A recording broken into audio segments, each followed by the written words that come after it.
In this video, I'm going to show you how to use an alternative method of programming control units and different options in PIWIS.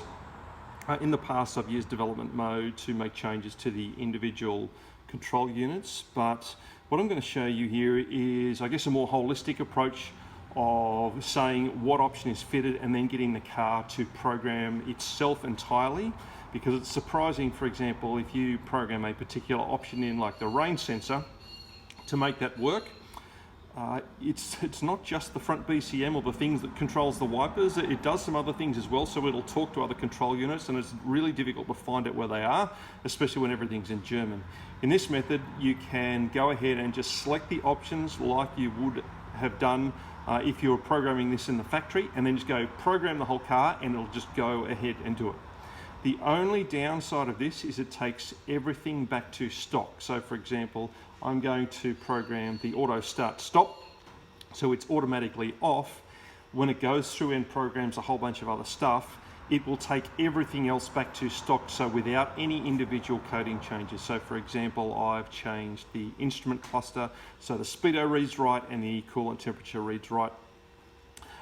What this will do is this will take it back to stock, and it'll recode it back to what came from the factory. So those individual items, if you've got those programmed, you'll need to go and recode those.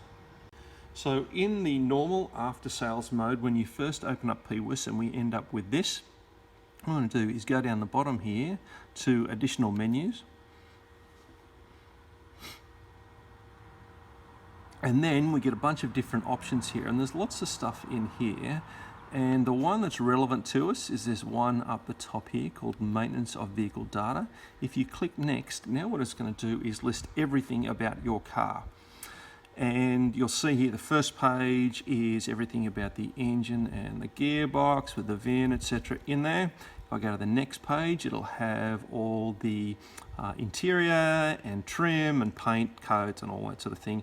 And if I go to the next one, this is where it starts to list all the options, and there are two types here. There's the X numbers you can see at the top here, and if I go to the next one, there are M numbers. Now what that relate to, and I don't know why there are different groups, but if I go to my parts list,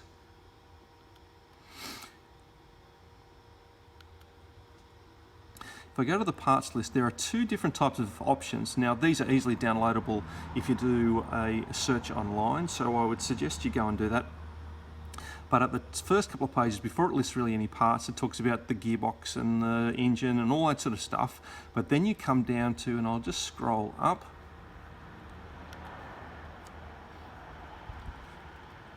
these options here that it lists first, these IX and then a number or a letter code, are the X numbers that we saw before on PIWIS.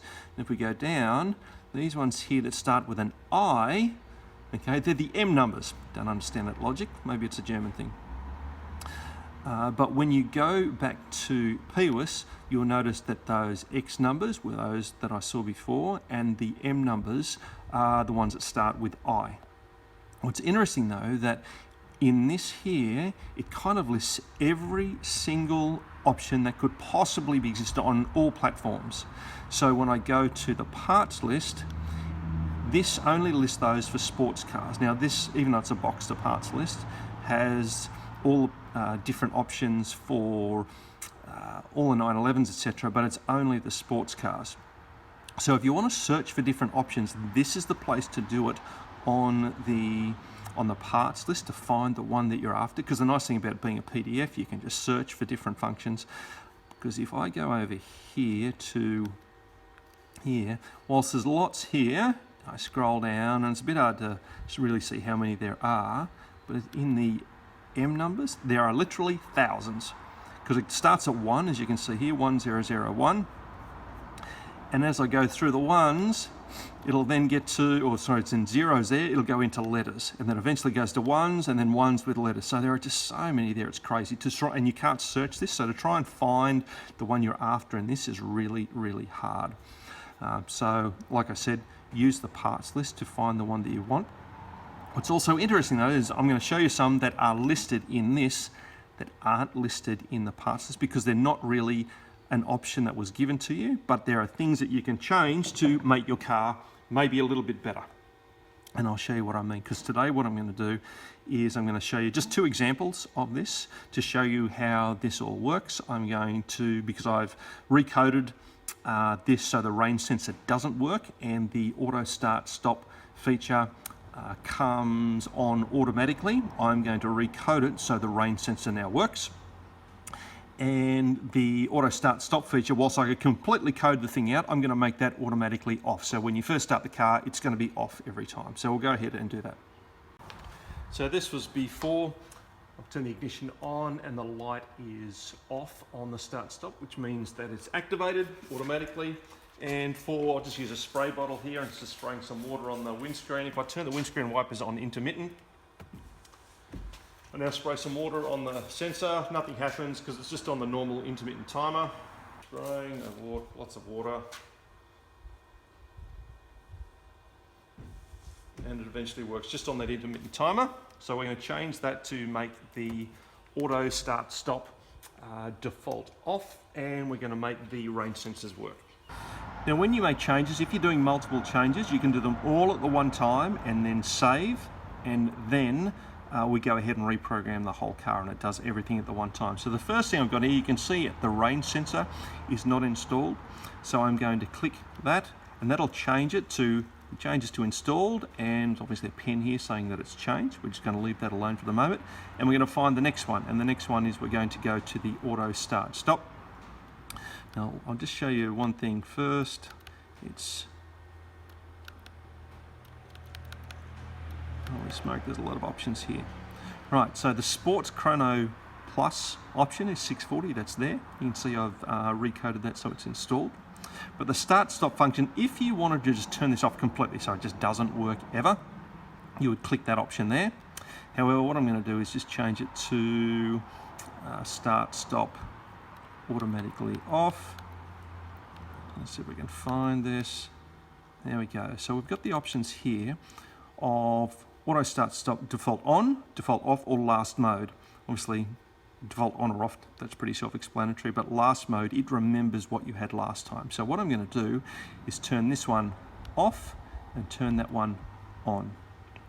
And now there are 3 changes total, so if I click next, it now gives me those 3 changes that I've got, that I've saved in it. So I've got those new values in there. I click save.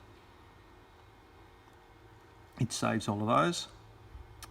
And now, don't hit F12, because as you see up here, it says report management. If you click F12, it'll try and log it as a file or something and create some file to download maybe to Porsche. Don't want to do that. We can just hit back to next. They're all saved in there as that is the option, or they are the options that are now programmed into the car, but they're not actually programmed yet. They're just selected. Now we need to go ahead and program. So what I'm going to do is go to that top page and I'm going to select every single control unit. So I'm just going to scroll down, select every single one. And now I come over here to coding adaptations.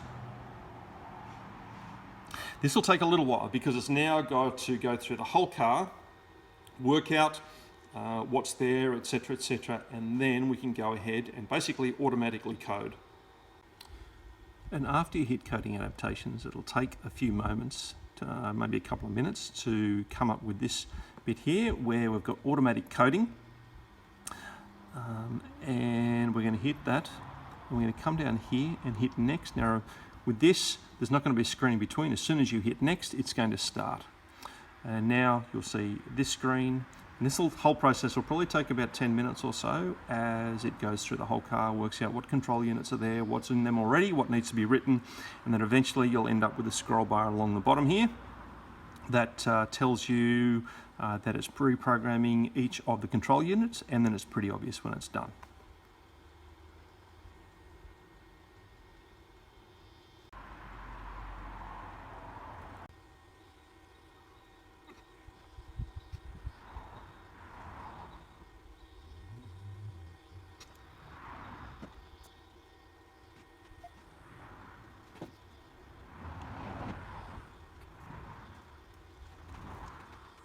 Now you'll notice at the top here, whilst even though I've got ticks here down the bottom there for the rear BCM, it's not completed successfully just because there's a VIN mismatch because I've replaced it with a wrecked one in this car.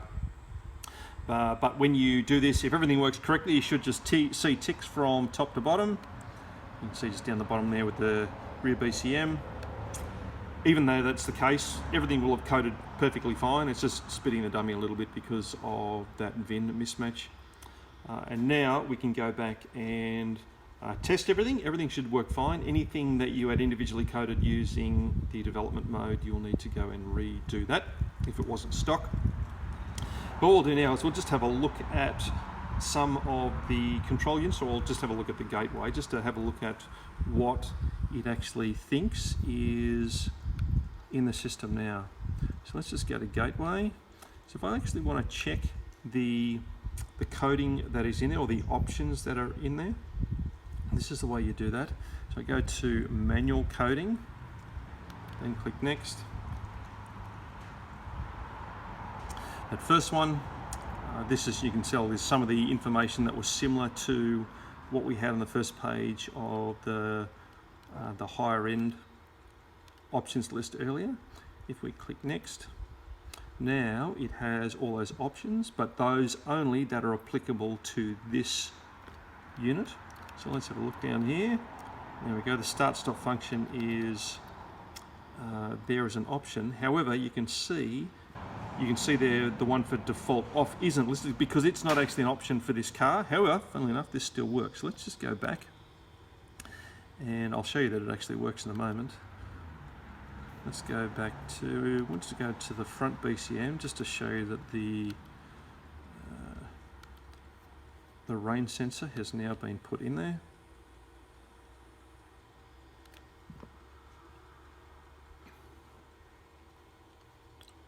Manual coding.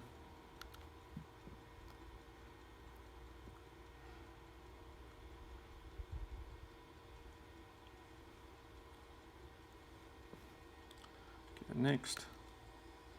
And now that rain sensor is there as an option. Happy days. And it'll work perfectly okay. So let's have a look at that now. So now let's test what the results of that are. So if I turn the ignition on, you notice that the red light on the start stop has immediately come on. I'll put some water on the windshield, turn it on to intermittent, it comes on. I'm just going to spray now, comes on straight away. So that is working perfectly well when I just spray on the windshield sensor or that rain sensor. Then eventually sorts itself out and it'll stop completely.